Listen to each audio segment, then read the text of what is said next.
Welcome. Okay, Lobna, greetings. Greetings, Dr. Thomas. Thanks for coming here to Scotland, all the way from Egypt. It's my pleasure. Thank you for inviting me. It's a great honour to have you here. So soon after your revolution has been going on in Egypt. Yeah. So I'm hoping we're going to talk about that, what it was like to live through, Cairo, the events of Tahrir Square and everything. Yeah. Looking forward to that. Amazing experience, actually. Yeah, okay.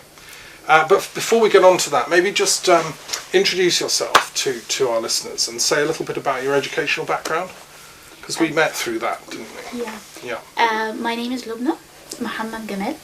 I was born and raised in Cairo, Egypt. I studied as external student in London School of Economics and Political Science. I have a bachelor degree in Politics and International Relations. Graduated in 2009. And actually attended my graduation ceremony in London, where we got to meet for the first time. Yeah. This is basically my educational qualification, my university degree. You speak extremely good English, don't you? You're very fluent. Thank you. You went to a special school in Cairo in English, is that right? Actually, I went to private school teaching English as its first foreign language. Right. So I've been studying English for since I was like a second grade, perhaps. Right. Yeah, it was a private education, English private education. Okay, so you speak very well. Thank you. And tell us a bit about your father, because I know he was a professor, wasn't he, and a doctor? Yeah, he was a doctor teaching medicine at Azhar University. I also have my mother, she's a housewife. I have an older brother and working as a communication engineer. And my sister, she's studying student as in translation and language faculty. This is my family. Right. So I suppose in terms of Egyptian society, you're from the kind of intelligentsia, effectively, your background. You're a well-educated family. Yeah, I'm well-educated. You can say in middle class. Right. Yeah, but I'm thank God I raised in a very educated family. Right. We appreciate education, and that's why my mother actually was very encouraging. She encouraged me to have a very good education in order to have a better future, because we understand the importance of being well-educated. And in Egyptian society, there's no feeling that women shouldn't be educated, is there? No, actually, there's equality. There's equality, and there's also there's a strong call that everybody should be educated. We support education very much. There are several movements support women to be educated, men and women, because actually we have a very high illiterate people. We're trying to raise education and emphasize on the importance of having a good quality education, right. Which is one of the main aims, I think, that will one of the main targets for the Egyptian revolution. Okay. Yeah, it's to start building up a very strong, educated, qualified Egyptian society. Mm-hmm. Okay, but there's a paradox there, because the wife of the former president, Mubarak, yes, Susan Mubarak, she worked a lot for women's education, I believe. Yes. And of course the Mubarak regime refounded the library in Alexandria, didn't they? Yeah. You've been there, haven't you? Yeah, I've visited the library for a couple of times, yeah. Can you tell us a bit what it's like? Because you've also lived in Alexandria. I lived in Alexandria and actually finished my education as in university in Alexandria. It's amazing. I don't know how it looked, the ancient one, but the new we call it Alexandria Bibliothèque is have this very special design, have millions of books. It's awesome, quite amazing. Yeah, I'd love to visit awesome. that someday. Yeah, probably you should come. You will enjoy it very much. Right. So tell us about the experiences. What was it like living through the revolution? Now that was a year ago, wasn't it? January the 25th. Yeah, actually, tomorrow it's the first anniversary for the revolution. Let me start by saying it was an amazing experience. Nobody ever predicted how amazing it will be. It was very inspiring revolution, because the Egyptian marched demanding their own rights in a very civilized, peaceful way. It was a nonviolent revolution. So I'm very proud that such a revolution came out from Egypt. And it was very inspiring for the world, I guess, You know, I heard Barack Obama, American president, emphasizing that it was very inspiring that Americans should teach their sons and children to be like Egyptian. Yeah, it was very. On the other hand, it was of course it's my first time to ever live such a huge event. You just it was very anticipating. You don't know what to expect. Things were happening very fast. There was no prediction to what's going to happen tomorrow or the next hour. We just have to keep waiting. On the other hand, I guess it showed the best of the Egyptian people. I mean people, not the regime, of course. Because it showed how noble Egyptians were. In the time of crisis, they cooperate, they stood together, supported each other regardless of their religion, their skin color, their beliefs. You will find all people standing together in Tahrir Square and also around the whole Egypt. Because it was not only Tahrir Square in Cairo, all the governments had this huge demonstration to support Tahrir Square. So Egypt as a whole was protesting against the oppressive regime. Right. And the event took place, it started on January the 25th. Yes, it started... In 2010. Yeah. 2011. 2011, yeah. Okay, last year. And why was that day special? Ironically, this day was supposed to be the police what we call anniversary or no, right, the memorial to support the police. Yeah, it's every year we used to support. We try to celebrate this day. It's like to mainly dedicated to the police. You know, we call it Eid al-Shorta. Ironically, the day was chosen because people felt that the police was not Egyptian police. It was police rather protecting the regime itself rather than protecting the Egyptian. So it's ironically that on that day they decided that it was not only for the police. They wanted Egypt to be for police and security to be for the whole Egyptian, not only to support the regime. You know, it started on the 25th and continued for 18 days. Actually, Mubarak stepped down in 11th of Feb, where Egypt, I think, celebrated the stepping down of Mubarak. For 18 days, people were just sleeping in the street in the cold winter, believing that they had the right to demand their basic human rights. You know, I like many other people around the world, we're glued to CNN or to Al Jazeera watching these images from Tahrir Square. Yeah, it's very inspiring. It's very inspiring, but believe me, watching TV it's totally different than being in the event. Yeah, it was. And your brother was there, I believe. Is that right? Yes, my brother was there, and actually, mainly also we were having this defense group, because by the time the demonstration started, the police just escaped. Criminals, jails were invaded. You know, criminals were out. So people stood up together, forming this defense group. In the neighborhoods. In the neighborhood, you will find every neighborhood people sticking together, holding like sticks. You know, right. Even we don't have weapons. We're not violent. You know. Yeah. We were just protecting by sticks, perhaps. You find very simple stuff. But we're protecting our property, protecting our family, protecting our people, protecting also our histories, because we were against vandalizing, and you know, in revolution things a little bit violent. You were saying that the Great Museum in Cairo was protected by protesters. Protesters just formed this group to protect the museum because they understand the importance of protecting their history. It's our history, you know. By no means we're going to sabotage our history or put it at risk. But recently there was a fire, wasn't there, in the French bibliothèque in Cairo that burned, and many books were destroyed. Yeah, so this is just recently, a few weeks ago. Recently, a few weeks ago, but I can tell you that Egyptian just Must don't have been approve. shocking. Yeah, shocking. It's totally shocking event. Nobody approved it. No. Yeah, because at the end it's our history. It's a very ancient building. I think it goes back to like 200 years ago. Right. Contain masterpieces from all history books, papers. So it was a shame, to be honest. And but Egyptians have nothing to do with it. Protesters have nothing to do with it. It's more like criminal mobsters. Yeah. I mean, we're meeting here in the Muse room Clio, here in the Castle of the Muses, Yeah. who's dedicated to education.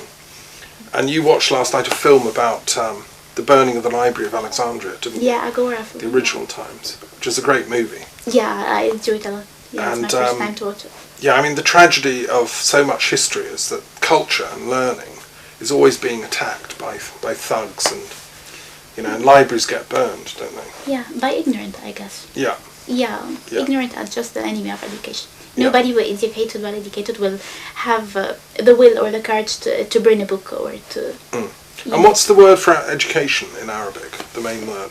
Ta'lim. Talim. Yeah, ta'lim. Right. And is there a library in the Al-Azhar University? Yes, there is a library in Al-Azhar University, Cairo University. It must be one of the oldest libraries in the Middle East, isn't it? Because Al-Azhar University is one of the oldest. Yeah, I mean, I cannot confirm, but yeah, it's very old, prestigious library. Right. And it wasn't damaged at all No. during the revolution? No. No. Do you know what the universities did? Were there occupations in the universities as well? Were they students protesting? Actually, at that time, university was closed. Education was closed. People didn't go to work. People were mainly protesting in Tahrir Square and other governorates, because they were protesting in whole Cairo. We have like 28 governorates, so they were all protesting at the same time. There was no schools, no. So normal life just shut down. Yeah, shut down. Yeah. Okay, so what are your hopes for peace now? I mean, you've just had elections. I mean, Mubarak's gone. He's now on trial, right? And your view would be that if he's guilty of ordering the attacks on the protesters, then obviously he should face judgment. Is that right? My belief or my personal view, I guess, that he should have free, fair trial. Right. If he's found guilty, he should be punished. If he's not guilty, then he should be let off. Let off, but yeah. Punished according to the level of his complicity. Yeah, definitely. We believe in the importance of law and respecting the law.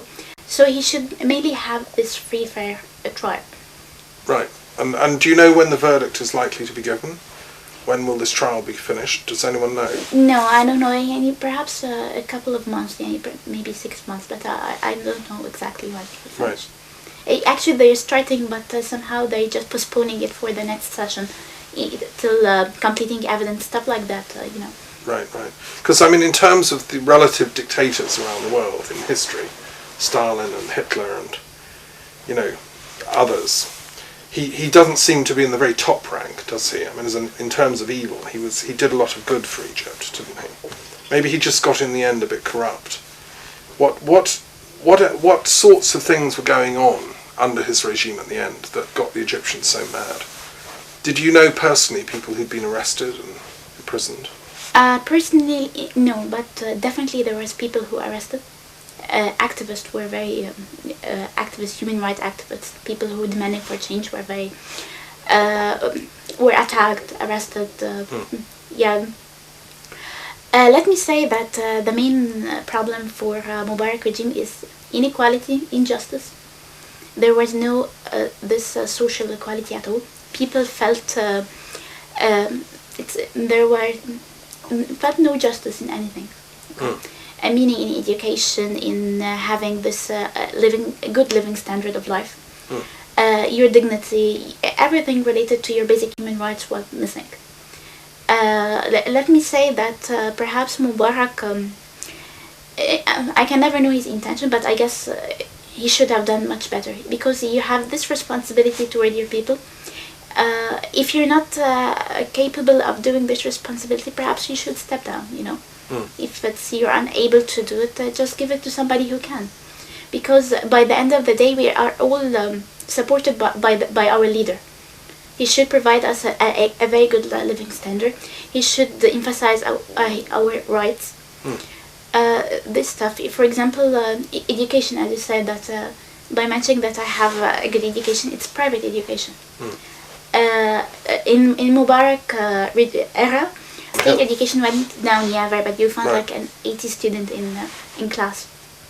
80 students? Yeah, in government. In one class? In one class. That's Horrible. impossible. That's it's impossible. hard enough to teach 30. No teacher can teach. No.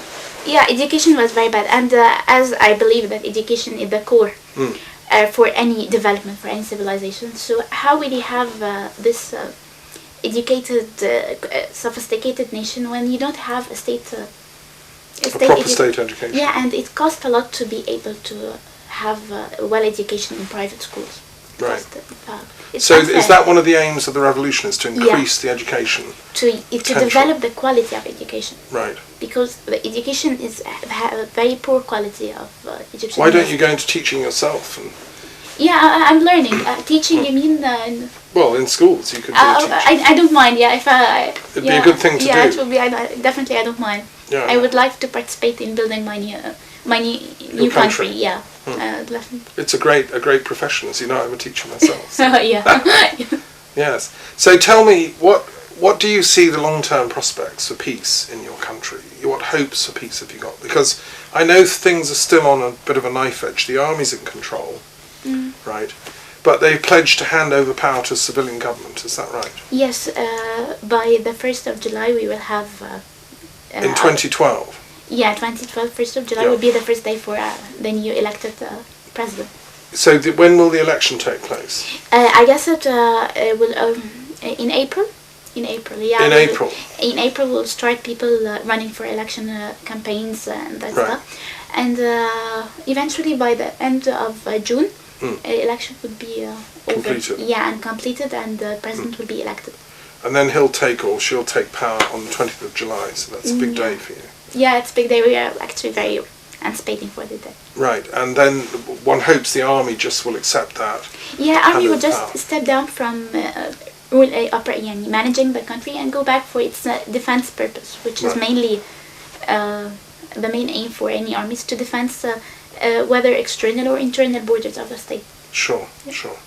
Okay, so and you've just had elections to the parliament, haven't you? The first real elections for some time.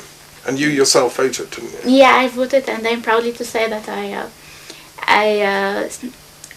stopped in the line for like 4.5 hours. You had to stand for 4.5 hours? Yeah, stand in the line for half an hour to vote for the first time.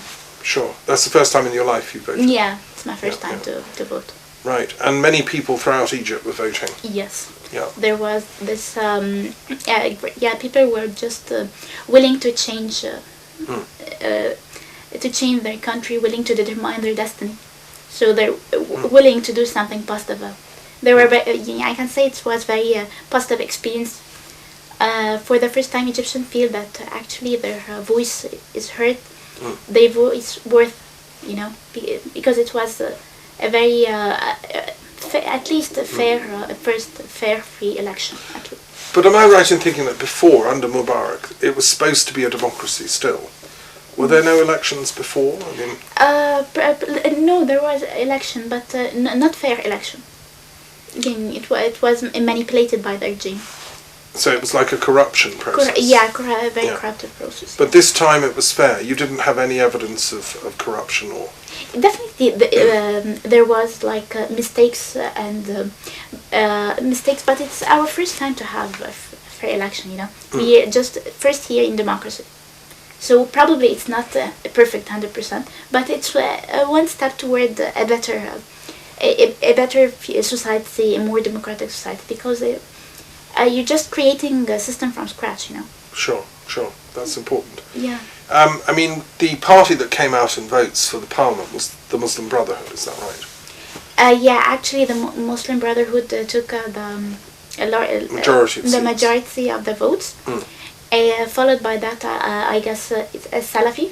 Salafi which is another Islamic. Mainly the Islamic stream won this election. Right. People voted for the Islamic regime, and we respect that. Right. If people voted, we have to respect it. This is the game of democracy. Sure. So tell me a bit about the Muslim Brotherhood. When was it founded? What does it believe in? I'm not sure. I don't have much information about Muslim, but I guess it founded it's been running in Egyptian society for 8 years, mainly working not in public, because they were not allowed to work in public. Right. Yeah. So quite secretive A organisation. secretive organization, but still active.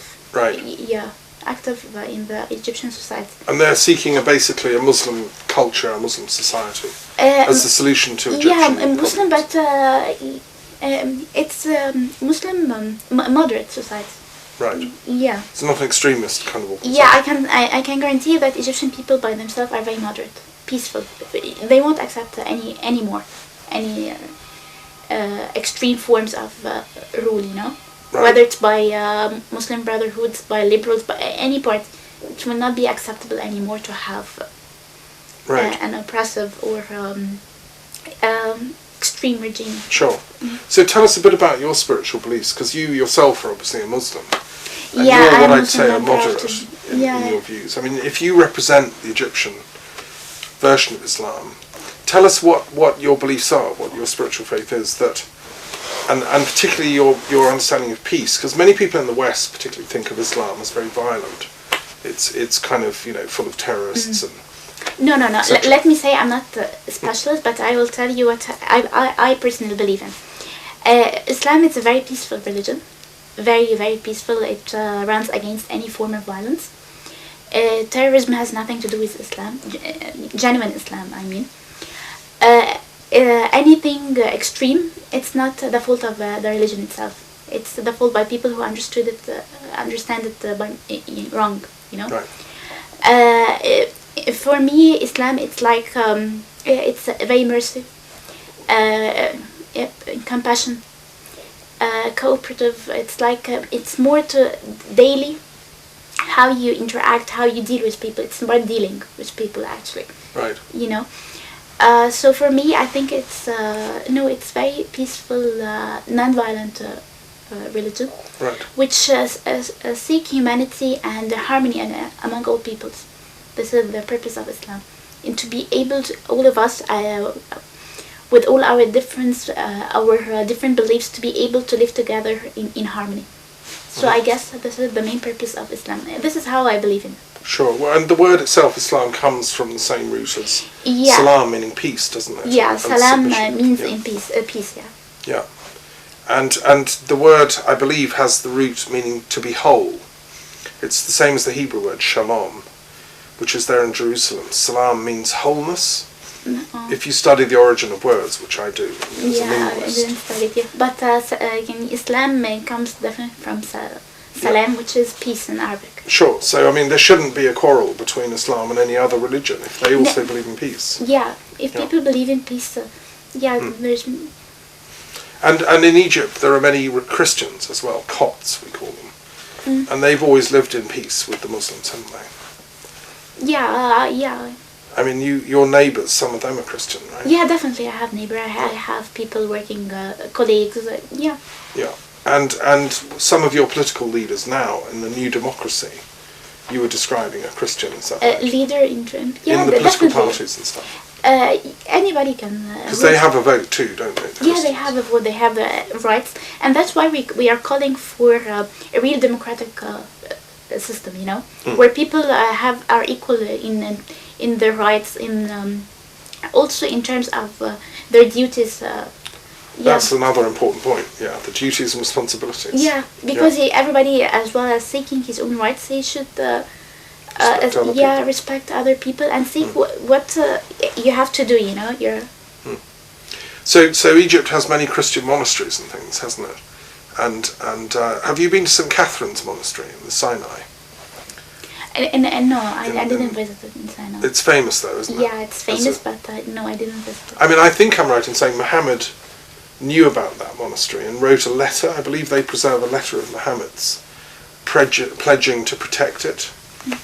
And of course he sent his followers to take refuge in Ethiopia with the Christian king of the time. So, there's always been a close link between Christians and Muslims going right back. Yeah. And, I mean, Jesus taught peace, didn't he? Yeah, sure. Same as Muhammad, so... Yeah, and our religion emphasizes that we should respect Christianity. So being a true Muslim, you have to accept Christianity. Sure. Yeah. And also Judaism, obviously, because And Judaism, yeah. in a sense, Islam and Christianity both grew out of or were influenced a lot by Judaism. I mean, Moses was earlier as a prophet than Muhammad and Jesus and so on. So, I mean, there was a thriving Jewish community in Egypt in old times. Many great philosophers and medical doctors and so on. But nowadays there's very few Jews in Egypt. Yeah, I would say probably, very few. Right, they've moved obviously to Israel. I don't know actually where they moved, but we need a decrease in number, definitely, yeah. Right. But some people in Israel, I mean, I was in Israel in April last year, and some of them were afraid at the time the revolution had just happened in Egypt, thinking that there'd be a more extreme anti-Israeli view, and that Egypt might attack Israel. And they were all doing like defense exercises, afraid that you'd start attacking them. Can you just reassure my Israeli friends that Egypt is not going to attack Israel? Yeah, I can assure you. This is also published by the officials. Right. That Egypt will respect its external diplomatic treaties. Whether it's negotiating its terms, but it's responsible, committed for all of its external treaties. So the peace treaty with Israel stands? Yes. It's not going to go back? Yeah, no intention for it. And they officially announced it. Right. The Muslim Brotherhood or others party announced it, that they totally respect the Salafi party as well have said yes. that? Yeah. Yeah, okay. Maybe they would just... I'm not sure I'm saying what I... adjust some of its economic terms, be negotiating its economic terms, but definitely they will maintain and respect the treaty. Yeah, and obviously, I mean, Egypt would love to see a solution to the Palestinian-Israel conflict. Egypt. I mean, it's not in your interests for that conflict to keep dragging on. I guess it's... Egypt has always played a crucial role in trying to mediate. Trying to mediate it all. Always take this initiative. So definitely it's everybody will in Egypt and hopes that peace can come among Palestine and Israel, and conflicts can be solved. So definitely we hope Palestinian people have their rights, they deserve it, nobody... They deserve their own state. Yeah, they deserve their own state, and they deserve peace. Sure. Yeah, sure, definitely. Sure. And if Egypt can help through hosting negotiations and stuff, Egypt, it's actually taking a step, and definitely Egypt, I guess, will play one of the major roles in trying mediation between the two parties. It'd be lovely if you guys could set up a Ministry of Peace in your government. Yeah, we should take that idea back. Okay. There are people in Britain who've been campaigning to have a Minister of Peace. Every country government has a Minister of War, right? But what we're saying is peace is even more important than war, because that's why wars are fought, is to bring peace, right? Yeah. So why can't we have a Minister of Peace in the cabinet? And there's about 25 places around the world campaigning for this. If Egypt could do the same, maybe you could actually have the first one. Yeah, I hope, but nobody is against peace. No, but I mean, if it's important, we have to actually have bureaucracies that work for peace. Yeah. It's not just going to happen like manna from heaven. We we actually have need specialists, like you have a degree in international relations, you ought to work for a Ministry of Peace in your country. And then you can actually host meetings between the Israelis and Palestinians. Yeah, hopefully one day this come true. I hope so. I hope so, yeah. Also, I was reading about Syria, where there's a tragic conflict going on at the moment, right? Yeah. Syria is falling apart. Okay. It's falling apart. Actually, Syrian revolution started in Feb. It's running like almost a year. Yeah, and it's not gone the peaceful way that the Egyptian revolution did. Yeah, unfortunately, it's more violent than... and thousands of people have died, Yes, thousands of people, and they seem like, until the moment, no real solution. No, well, the Arab League sent in monitors, right? But I was reading yesterday in the paper that the Arab League, one of the Arab League monitors has escaped abroad and said they've been blackmailed and threatened with death if they tell the real truth about what's happening. Wow. They've been just there to rubber stamp what the regime is doing. And one chap escaped, literally, and was interviewed for the first time. Yeah, for his life, definitely. Scary stuff, right? So, but I'm thinking if Egypt had a Ministry of Peace, and it should have to try to mediate, try and mediate these conflicts, because I read that the opposition in Syria and the government are not even talking. Nobody with any authority is getting these guys to talk. and all they're doing is shooting at each other, you know. That's and thousands of crazy. people are dying, and before we know it, Damascus might be burning, one of the oldest cities in the Middle East, you know. No, hopefully. Tragedy. Yeah, hopefully they So I think try it's- to reach a solution soon. Yeah, I hope Yeah. so. Well, go home and set up a Ministry of Peace. I'll help you. We have a legend in Scotland that the Scottish people are named after Scota, who was the daughter of a pharaoh, right? There's an ancient legend, I think I told you this recently, in the Celtic world, of the Druid community. We believe we're descended partly from ancient Egyptian pharaoh's daughter called Scota, who married Gael, who then eventually became the ancestor of the Gaelic peoples. And the ancient language of the Gaelic tribes of Ireland and Scotland, you know, there are words similar to ancient Egyptian. It's interesting. Yeah. So we have a cultural tie between Scotland and Egypt. So we'd like to help you. Yeah. Okay. Okay. And this goes on to my next question, really. You know about the work of the Truth and Reconciliation Commission for the Middle East. Yeah, definitely. Yeah. That we're running from this castle here, the Castle of the Muses. Yeah. And the vision is that we can, through dialogue, we can get countries in the Middle East, the communities talking to each other and sharing. Yeah, attempting to conflict. resolve any conflicts peacefully. Sure. Non-violent. Yeah. Yeah, as you've done in Egypt, Yeah. you know, inshallah. Inshallah. You know, but there are other countries in the Middle East where they're not succeeding, like Syria, Bahrain, you know, Yemen. Yeah. Yemen, yeah. Let us say that, and this is why I'm so proud when I say I'm Egyptian, because Egyptians are so sophisticated, you know. Yeah, peaceful people. You've always been the intellectual leaders for the Middle East, really. Yeah, and we have Yeah. like great minds. We have scientists, we have philosophers, we have writers, we have politicians. We have this great people who actually could shape a history, you know. So yeah. So you could be a model for the other countries in the Middle East. Yeah, and we've always, according to our history, we are back to like 7,000 years ago. So we definitely have this a prominent impact in history and civilization in general. Sure, if you go back to the ancient Egyptian roots. Yeah, back from ancient. And definitely Egypt had these great minds in different fields, different aspects. So And they're still there today, willing to work for peace. yes, in willing to work for peace, Middle willing East. to work for their own country, building again Yeah, a very powerful country. Yeah, everybody's willing to participate. right. Okay, well that's very exciting. So maybe we could what we're hoping to do is establish a Centre for the Truth and Reconciliation Commission for the Middle East in Cairo. Yeah, aren't we? hopefully, yeah. Do you think that's a good idea? Yeah, definitely, it's a good idea. And it If would we be a can good base because of its connections with the other countries and so on. Yes, actually, Egypt is in the heart of the Middle East, so yeah, it could be like a moderator for Right. peace negotiation. Yeah, definitely, it would be a good step. Okay, so we can work together on that. That would be very exciting. And particularly the Israel-Palestine problem is what we've been focusing on. And I've been to Israel and Palestine several times recently. Yeah. You know, there's huge cultural differences and political differences to solve. But let's hope.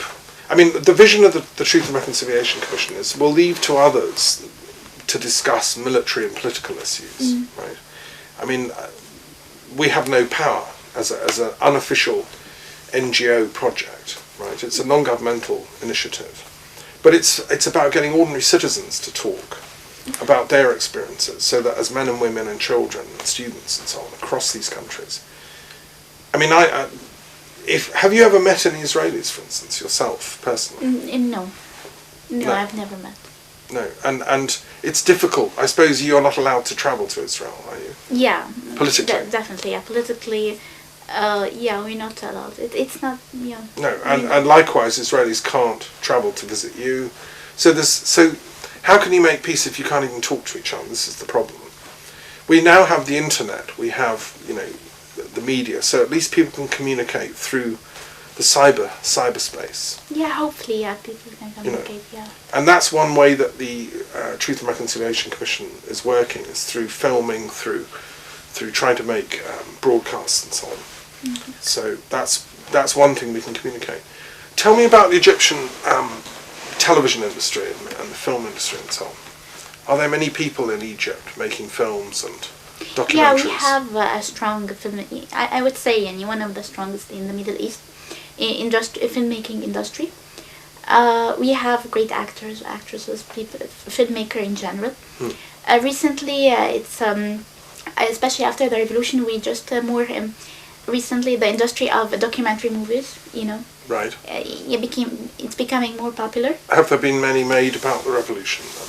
Yeah, there's a few, and I guess for years there's still still many movies. Have to come. Right. Well, do you send us copies or put us in touch with any people making such documentaries? Personally, I don't know, but I will search, and definitely I can. I can try to send you for links. Perhaps, I will try. Because in some ways, the Egyptian revolution was a kind of media revolution, wasn't it? Because of the filming of the events, it puts it in the global mind more. Yeah. And so people can't get away with repression in the way they used to. Yeah, and I think I guess it's great to document history by movies. It's also an evidence can be to record history. Sure. And one of the problems in Syria is that journalists aren't really allowed in, independent journalists. And that's the problem. If you want to repress people, you don't want the media there. Definitely, you don't want to shed highlights to what's happening. Sure. But the question of truth is a complex one, isn't it? Because truth is not just my story or your story, it's everybody's story. Yeah. And giving space for everybody's particular narratives to be heard. That's what the media can do. But too often it does push just one line, doesn't it? There's a difference between propaganda and truth. I don't know. So I think the role of the TRC, the Truth and Reconciliation Commission, could be to try and create a kind of truth forum, if you want. One thing also that is often said about Islam is the origin of extremist Islam. The justification, as you know, for the invasion of Iraq was that they had weapons of mass destruction, like nuclear weapons and biological and chemical weapons. And in Britain, Parliament was persuaded through an apparently falsified intelligence document that Iraq actually was stockpiling these weapons. Now people in the peace movement, I run Philosophers of Peace, I've coordinated it globally. We just felt this wasn't true. We felt very suspicious of this claim, right? And that it was being used as a false claim to invade basically a sovereign country. And therefore a lot of people, I was one of 1 million people in London protesting in 2003 against this war. Yeah. We felt it could have been resolved peacefully through dialogue with Saddam Hussein, and we felt that the people of Iraq would suffer, as happened. Yeah, What was going on in Egypt? Were people not protesting at all against this? To be honest, I can't remember exactly what happened. But 2003, it was February. 2003, yeah, it's like I don't remember, but let me say what I see. Everything. Personally, I'm against any kind of violence, and as I watched what happened afterwards, Iraqi people just suffer a lot, perhaps worse than the time before the invasion. There were no weapons of mass destruction was found. No. Just allegation, or so me too. I just didn't like the idea of being so violent, intervening in a sovereign state. Yeah, personally, I don't believe in.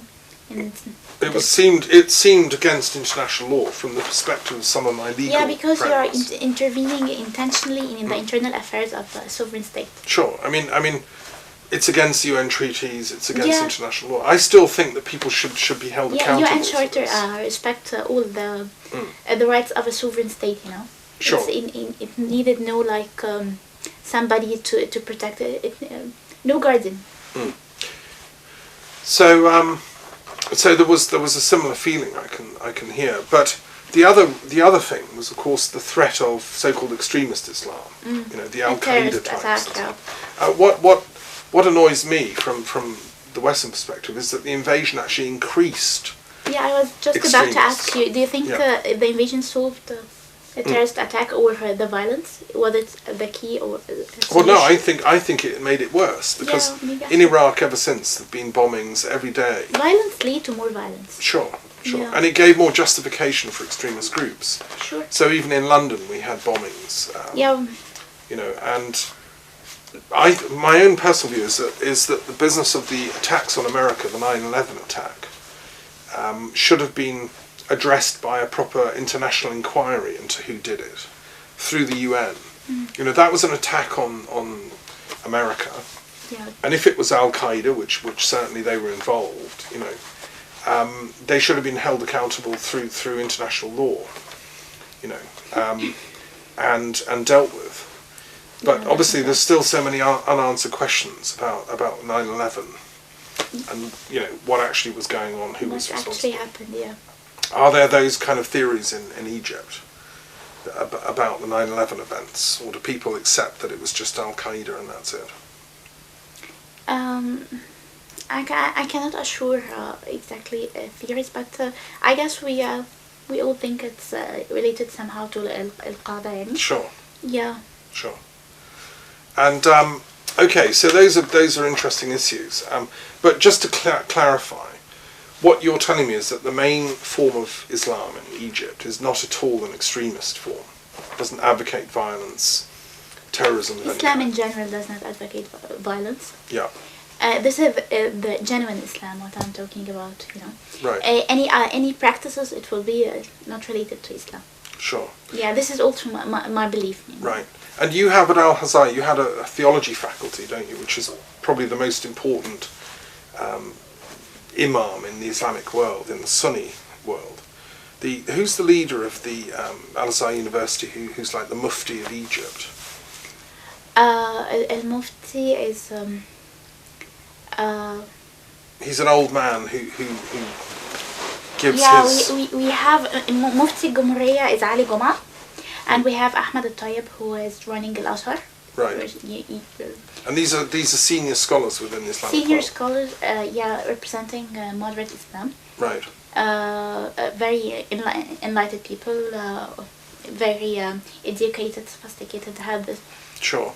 I mean, what I'm hoping is that people of that caliber, if they come together from other religions, to Judaism, Christianity and so on, we could then get a kind of peace treaty whereby the religious leaders of each faith pledge that their followers will not attack each other.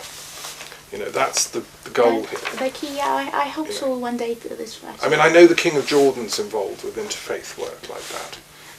It is happening. And even the King of Saudi Arabia has sponsored a lot of interfaith work. He's just funded a new centre in Italy and some conferences in Spain. He funded some work at the UN. These leaders of a senior level are realising the importance of interfaith work. Yeah. And even Tony Blair, the former Prime Minister, realised, I think his conscience kicked in late, and he's now dedicated himself to peace and interfaith work, Yeah. I mean, you know about my vision of the Golden Gate project, don't you, in Jerusalem? The idea that door could be opened. Yeah. As a way to try to mediate and resolve the conflict, Yeah, as a symbolic sort of reopening of that gate. Yeah, I know. If we could get a statement from Al-Azhar University, is it Talib, the chap in charge there? The man you were describing, who's the head of Al-Azhar University? Al-Azhar University, Ahmed al-Tayyib. Right. Well, if he could give a support to the Golden Gate project, that would be good. Yeah, hopefully. Go and talk to him. Okay, I will. Yeah. Okay, and so again and again you stress the importance of non-violence, right? What is the Islamic word for non-violence? Violence means... The Arabic word. Yeah, violence is unf. Unf. So we don't have exact non-violence, but none it's how you... the negative, Right. ونون غير. So من غير عنف it would be probably... Non-violence. Non-violence, yeah. Right, because this is a phrase used by Gandhi, great Indian teacher. Yeah. He translated it as satyagraha or ahimsa. Ahimsa means literally non-violence. But to practice it, you have to be a satyagrahi, a holder of truth. Somebody in the Islamic and Arabic world must have translated these terms into Arabic, I imagine. You don't know of any centres for the study of non-violence? Honestly, no, I don't know. Well, maybe go and find some. And if not, we'll found one. Okay. In Arabic, and translate these terms into Arabic. Okay. I know there was a chap in Palestine called Mubarak Awad who was running a centre for non-violence there, And I know that in Gaza people have worked consciously with using non-violence, trying not to be provoked into violence. You know, because obviously if you respond to violence with violence, then it escalates. Yeah, it escalates, yeah, definitely. If you respond with compassion, love and non-violence. And conversation, you know, just negotiation. Yeah, dialogue. Yeah, in a peaceful way. Also. Sure. Okay, so let's work on that. A sort of Arab vocabulary of non-violence. I think it's very important. Okay. Okay. And also, let's just address this question of education, because there are some Muslims who say that education is dangerous. You were fortunate, you had an education in Cairo, also Alexandria, and at the University of London. Yeah. You know, we met at the University of London. But there's a group in Nigeria that just killed many Christians in northern Nigeria, campaigning away, and they're campaigning that education is dangerous. Dangerous in form of what? Well, they say it's haram. You know, Haram. these are extremist Muslims, particularly Western education. They're arguing that Western education, science, secularism and so on, is a dangerous package that can make people lose their faith. Let me say that the first word of Quran told to Prophet Muhammad was Iqra, which means read. So definitely, this is the first word ever.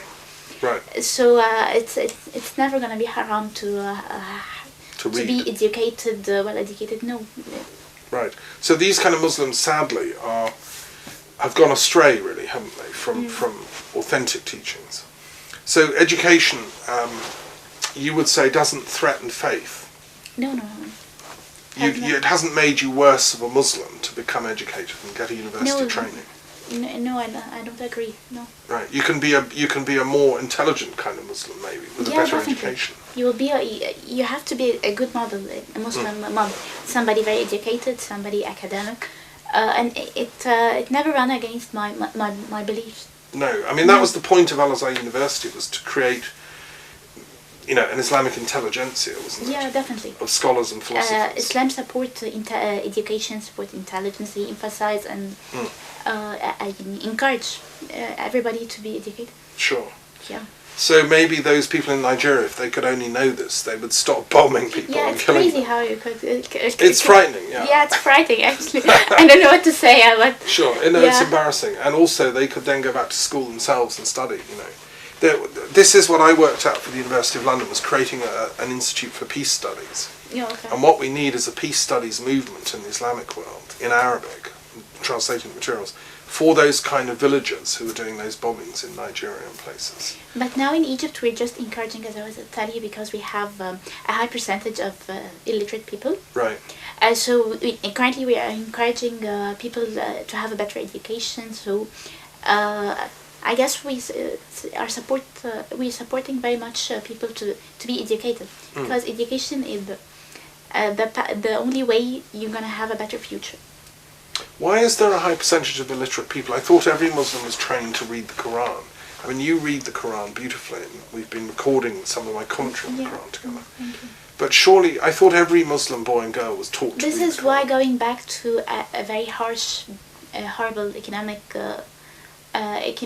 circumstances, where you will not be able to finance your child education, where you just even more engaged in finding money to support your family. So children go to work. Putting aside your education, because even Islamic education, they're not even taught to read the Quran. Yes, because how would, if you're illiterate, how are we going to what percentage of Egyptians are illiterate at the moment? I'm not sure, but I guess I heard it's like around 40%. But I'm not accurate. It's not. That's huge. Harder. That's why we are putting encouraging education plans. Try to eradicate this problem, because if you have educated people, you're gonna have a strong nation. You know. Sure. I would just put a little plea in here that education isn't exactly the same as literacy. As a philosopher in education, I've taught for many years and thought this through.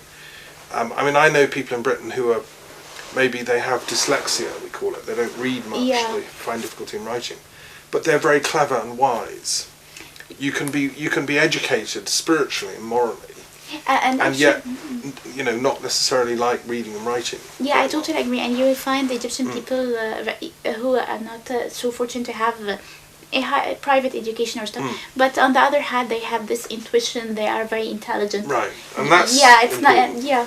So that kind of moral education. Yeah, moral education. Yeah, and there's an oral teaching that comes with moral education. Sure, yeah. I think in particularly in things like Sufism and esoteric teachings. But definitely education support. Oh yeah. If you're intelligent, you're having a good education. It's best to have both. Yeah, it's best to have both. But I can assure you that Egyptian people, even people who cannot read and write, illiterate people are very smart. They have this strong intuition. You cannot say they're ignorant, No, well that's they are good. very I just aware, want to clear that up. Yeah, very aware of what's happening. Yeah. Very alert. That's why I'm saying, for example, in the revolution, you cannot guarantee that everybody in protesting was educated. No, you'll find all people protesting. All ranges of society. Derived from this intuition that they have the right to demand the basic human rights for them. Sure. So it's not related. But No. I guess it's definitely better to have both. Sure. But, I mean, human beings themselves, writing is quite a new invention. 3000 BC in ancient Egypt, you invented your hieroglyphs. And Plato, the great Greek philosopher, he said this was a double-edged sword. It was invented by Thoth, the god of wisdom, right? But Plato said it's not necessarily a good idea because it makes us lose our memories. Before writing, we had to remember everything. Yeah. And we learned it by heart and spiritual awareness. Once we got books and writing and scrolls and hieroglyphs, then the scribes could manipulate and cheat with their written texts, and lawyers began, you see, and it's been chaos ever since.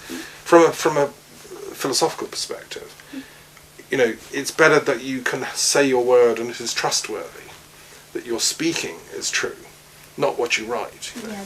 And that's the old Druid path, which is the ancient pre-written wisdom of the Celtic peoples. Yeah, I just wanted to add something. You've people who are just illiterate, cannot read and write. For example, being Muslim people, they don't know how to read Quran. Yeah. But they are very have these strong beliefs. Very do their prayers, fasting in Ramadan. They still can practice spirituality. Practice spirituality very good. You find it very kind, very gentle. So what I want to say, it's not necessary that being illiterate that you're ignorant or you're. Sure. Yeah. Sure. They can also find their way to paradise. Yeah. Yeah. Good. Excellent. Okay, so talking of paradise, we had a conference here at the castle a few weeks ago, which you missed. You were going to come to. We launched this thing, the Centre for the Study of Divine Intelligence. Right. Very ambitious project. Because we got speakers, one from the Hindu perspective, one from a Jewish perspective, other Christian, and so on, talking about what divine intelligence is. Right. I mean, what God's nature is a mystery. Most spiritual traditions affirm there's some kind of creator spirit behind the universe. God, Wakantanka, goddess. Every religion calls it a different name, right? And you've seen my periodic table of the world's religions and philosophies. I've seen it, yeah. There's loads, and I've been working on all the names of God in every tribal language. There are thousands, right? There's no point really arguing about which name is the best name, because every culture and every tribe looks at God differently, like a different perspective on the light, and they see it differently. The question we're trying to ask in that centre is what is the innermost nature of the divine essence that is so powerful to have created this universe and all of nature, as studied in science? Science reveals that matter is so complex, these particles, these atomic structures. I mean, your father worked with blood as a doctor. Blood testing, yeah. Analysing, the blood cells and so on. I mean, the complexity of matter, to me, reveals some kind of divine intelligence at work. Yeah. Although some scientists are atheists, they say no, there's no sign of God. It's just chance, random atoms, Big Bang. I just wonder, from an Islamic point of view, you've read the Quran, you've studied Islamic thought and so on. what would you say divine intelligence is like? What's the evidence for divine intelligence at work? Perhaps I'm not specialist, as I said, and I don't have this in-depth Islamic study, but I would say from my point of view and what I can understand from Islam, for us God is so great that it just go beyond our human comprehension. We will never be able to figure out or to understand how is God. And that's why we just have to believe in a higher power, somebody beyond your thinking, your intellectual thinking, something more spiritual. You have to believe that there's a higher power than yourself or than any other human. So God, for us, what you call Allah, is so great, and this is the greatness about it. You surrender yourself to believing that there's a higher power. That we were never gonna be able to understand or comprehend, because it's for us logically. Yeah, but that's frustrating to me as a philosopher. Yeah, as a philosopher, I know. But let me say, for me, I'm happy to surrender myself to God, without really knowing what God is. Without really knowing, and it makes me satisfied that I believe in a higher power. I believe in God. I believe that He's so great, so merciful, forgiver, so powerful. Because you do have these 99 names, don't you? The 99 beautiful names. Yes, for Allah, yes. Those are clues as to God's nature, aren't they? Yeah. And do you learn to recite those? Do you know those names off by heart? Yeah, I used to know it by heart. Actually, I studied in school, but right now... You're taught those 99 names? Yeah, we were taught it.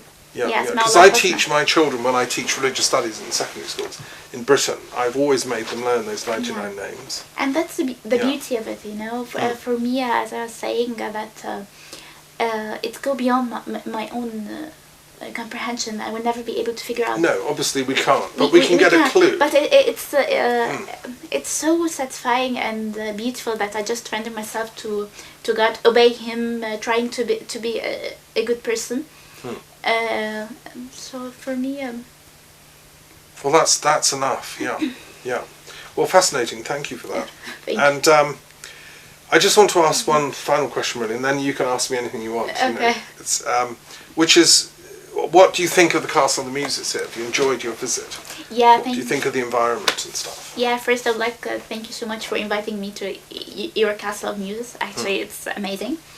Let me say about how I feel about this visit. For me, it's very inspiring, eye-opening, very useful. I'm just learning everyday new stuff. Beside of that, the castle is so amazing. The views are incredible. We just gone 2 days.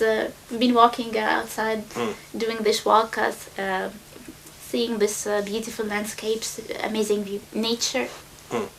Amazing. The views are pretty awesome, aren't they? Yeah, views breathtaking, actually. Yeah, I'm so happy. I've never seen something like that. No, it's quite unique. And you were saying you'd never been in a proper forest before in Egypt. No, it's my first time ever to be in a forest. To walk in the woods. So yeah, it's my first time. It's like something out of Lord of the Rings, isn't it? You've seen the movie. Well, it's a great honour to have been able to show you around. Thank you so much for inviting me. Let's hope it's the first of many Scottish, British, Egyptian visits, and let's try, because my country also wants to be a force of peace in the world. You know, we used to have a great empire, we were a great power. We found that actually the best power is learning, science, education. You know, I stand in the tradition of British philosophers who worked for peace through knowledge. Francis Bacon, who was a supporter of King James I of Britain, you know, we kind of launched a scientific revolution through learning and education to bring the world together into one big family, really.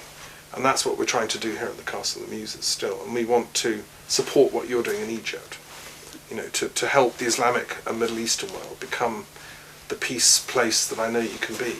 Yeah, hopefully one day we can. So let's work together on that. Yeah, okay, definitely. Yeah. Do you want to ask me anything else about the work of the Institute, or the castle here? Yeah, I just want to know regarding your Middle East committee. Do you have any vision how exactly you perceive it?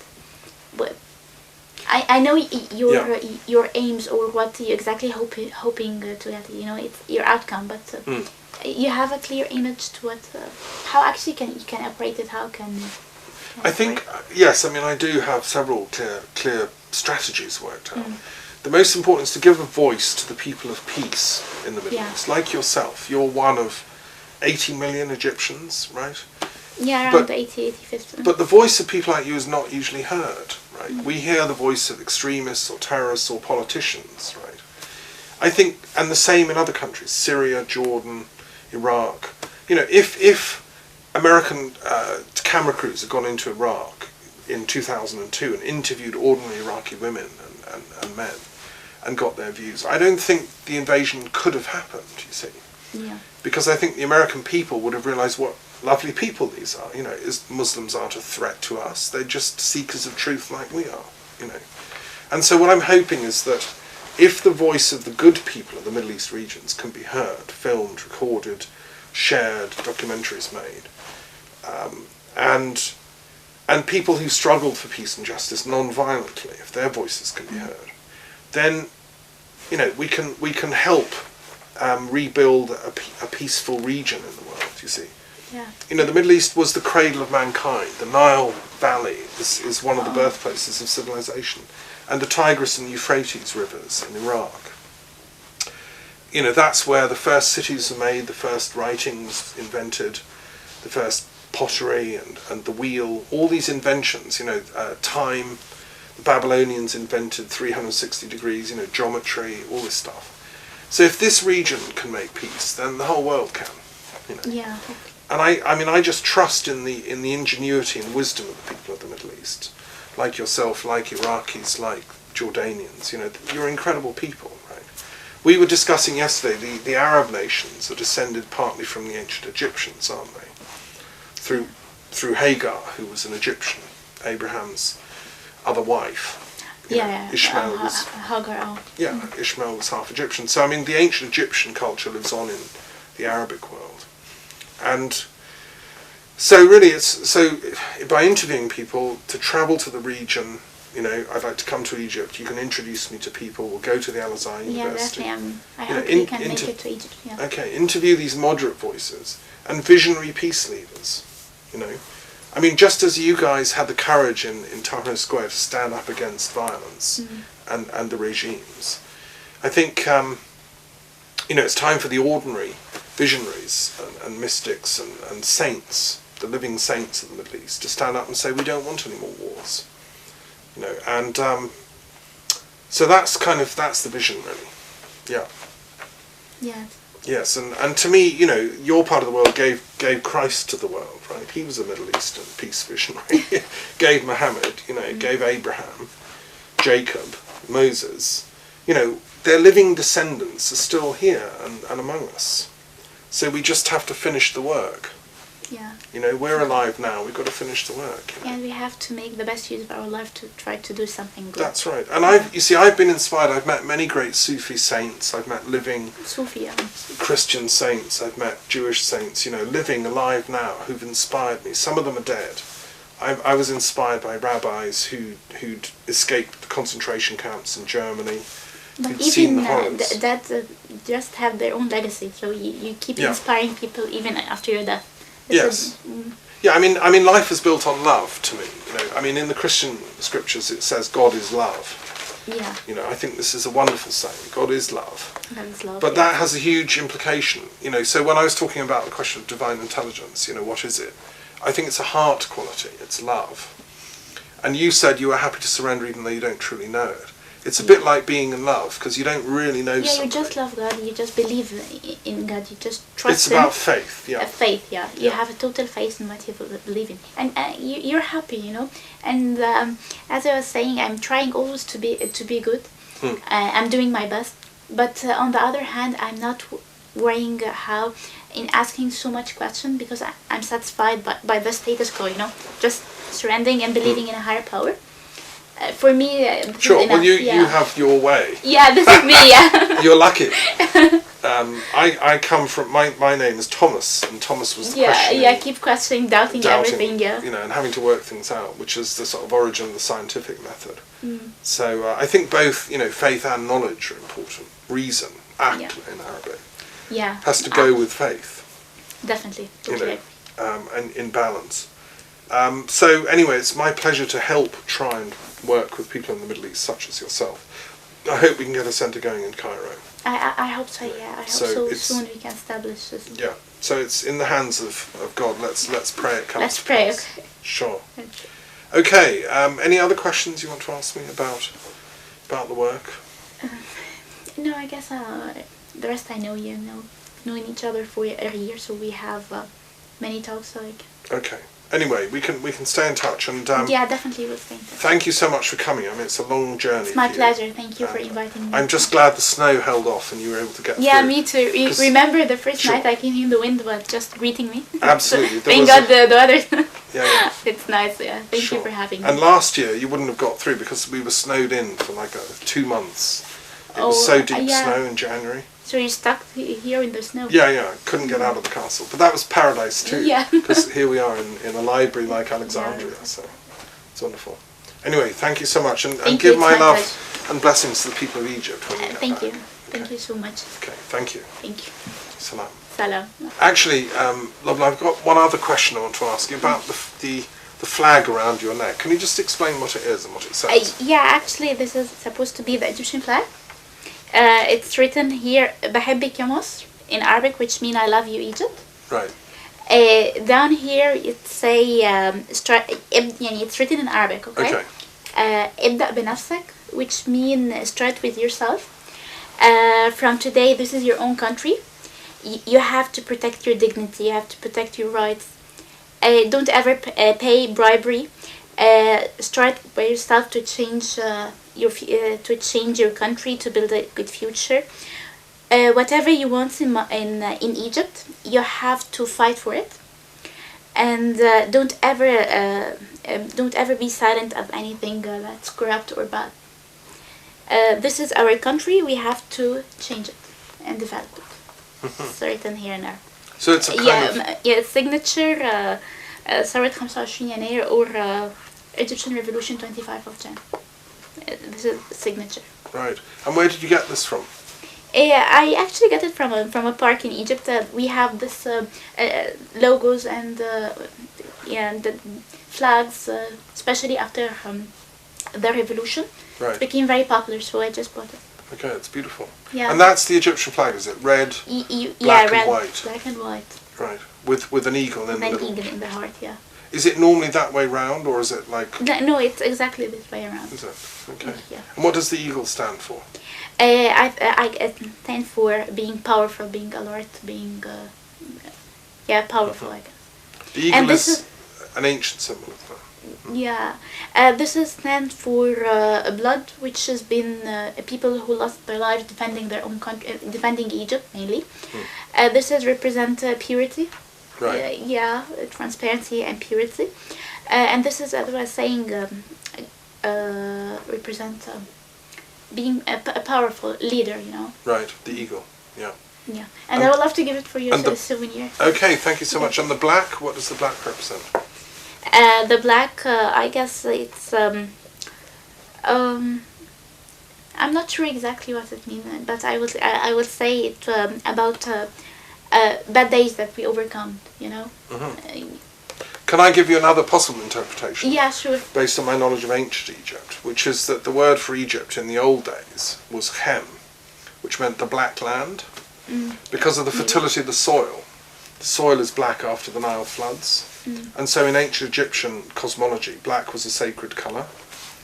And black is at the heart of the pupil of the eye, right?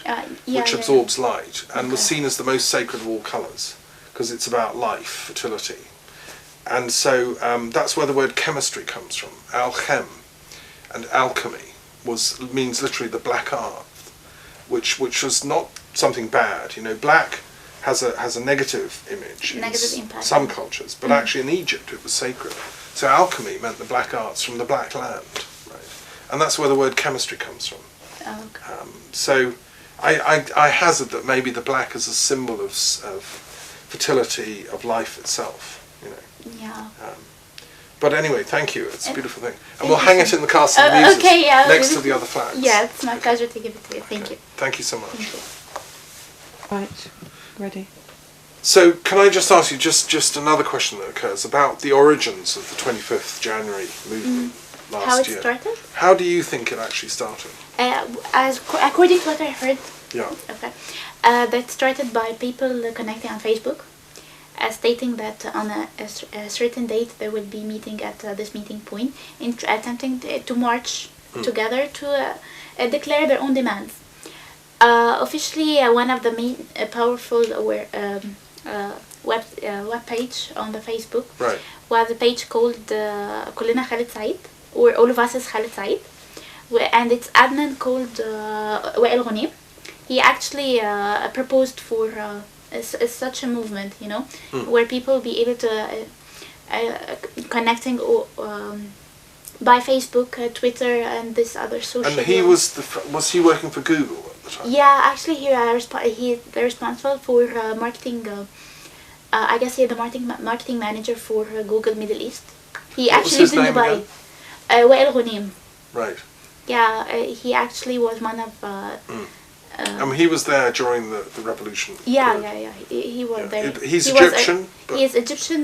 he was working out of Dubai. Yeah, working in Dubai because he held a position in Google. Right. Yeah, but he participated from day one. He was actually one of the proposal for. And the Facebook page, what was it called again?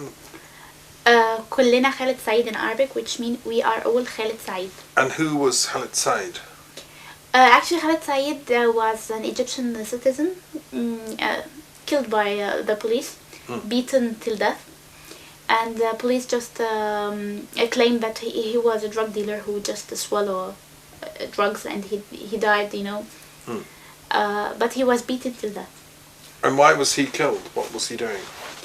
There's a debate. I don't know exactly what was doing, but what actually was very tragic is how they perceive the thing. How could you see an image for somebody who's beaten to death and you say he's just a drug dealer and he swallow I don't know whatever he swallowed. So it was obvious that they were lying. It was obviously lying. It was very moving. It's very, very touchy. Right. You felt. It's so sad that somebody would just be killed by this horrible way, and people or the regime, will say he's a drug dealer, very, very. That's cynical. Cynical, horrible. Yeah. So this Facebook page definitely triggered. And it was calling people to come to a particular place. It was calling people. Let me say it was one of the main first spark for the Egyptian revolution, because everybody afterward participated. The revolution will never be successful if only people on the internet participate. Everybody from every class, so eventually everyone else. Eventually everyone, just students. This was the first spark, and Right. everybody else supported, and this is how you will have millions in the street. Right. So in a sense, it was the first internet revolution.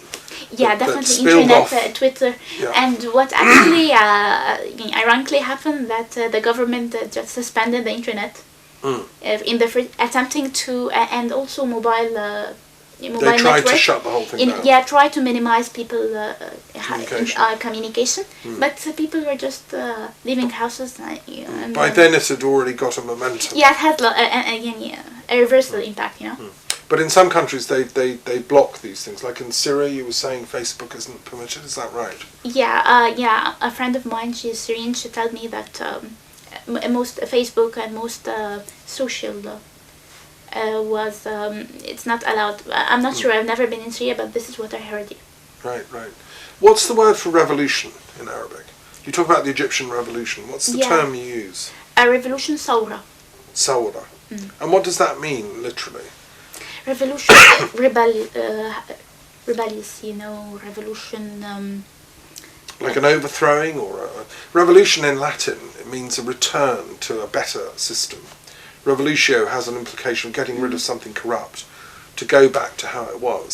Yeah, this is the same way. Is it the same in Arabic? The Sawra? Yeah, Sawra. You mean you have this all power, you have this enthusiasm, you're just so determined to change, to get rid of a oppressive regime and establish a new regime. Right, so it's about stepping up and transforming things. Yeah, for the good. Yeah, it's a very powerful term, Okay. Well, I hope it stays non-violent, and Okay. I'm looking forward to its successful conclusion. Yeah, I hope. Okay. Salam.